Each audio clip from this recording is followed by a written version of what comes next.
Before Walter White became Heisenberg, before Franklin Saint became a ruthless kingpin, they were just two people who felt like their life had taken something from them.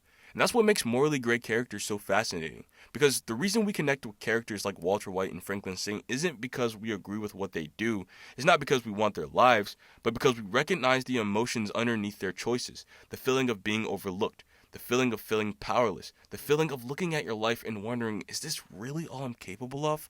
Because before someone becomes a monster, there's usually a moment where they feel like the world has been unfair to them. And that's what makes their story so compelling, because somewhere deep down, we understand that feeling. Before Walter White became Heisenberg, he was a man who felt like he wasted his potential. He was incredibly intelligent. He was someone who helped create something that would eventually become extremely successful. But somehow, he ended up watching other people receive the recognition he believed he deserved. The world saw him as a high school chemistry teacher, not as the brilliant person he believed he was, and that feeling slowly ate away at him. That's where Walter's resentment begins, not from one single moment, but from years of feeling like he was invisible. He watched his former business partners become wealthy and successful. He watches Hank receive admiration and respect. Even his own students don't understand what he's fully capable of.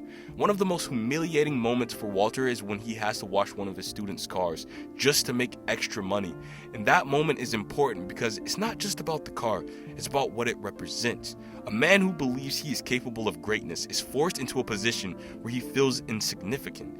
Then comes his 50th birthday, a moment where most people would want to feel appreciated. But Walter feels the exact opposite. He feels like his life has passed him by. He sees Hank being celebrated. He sees the confidence and respect Hank naturally receives. And Walter is reminded of everything he lacks. Even in his own home, Walter doesn't feel like he wants to feel.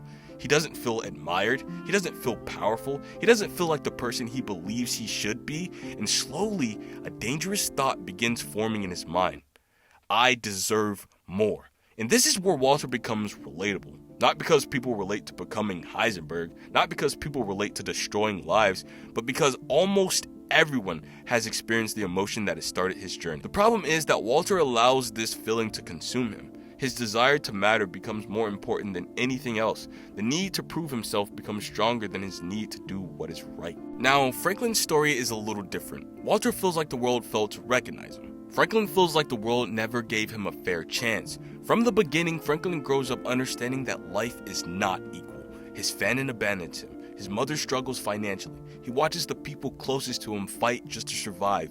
He learns that if he wants something, he has to take it. After Franklin loses his opportunity to go to college, he's left with one question. What do I do now? For many people, that moment would break them. But Franklin responds differently. He decides that he will create his own path. At first, money and influence are tools. They're a way to create freedom. They're a way to make sure that no one can control him. But eventually, these tools become the one thing that's controlling him. The person who wanted freedom becomes trapped by the empire he built. The person who wanted security becomes someone who can never feel safe. The person who wanted control over his own life becomes controlled by the need to maintain that control. Franklin isn't just fighting for survival anymore.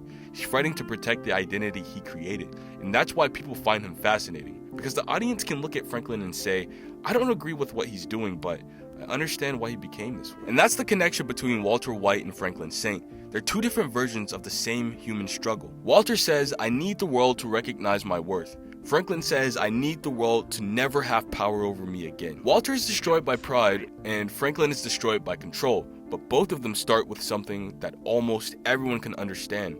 The desire to matter. The desire to be respected. The desire to build a life where you feel like you have control. And maybe that's why we connect with morally great characters. Not because we want to become them, but because somewhere along their journey we recognize a feeling we've experienced ourselves. The fear of being ordinary. The fear of being powerless. The desire to prove that we are capable of more. The tragedy of these characters is not that they had those feelings. The tragedy is that they let those feelings become so strong that they became monsters. And that's what makes them so powerful, because they force us to ask a difficult question. If I had their circumstances, their struggles, and their opportunities, how different would I really be? I'm free. Free from all of it.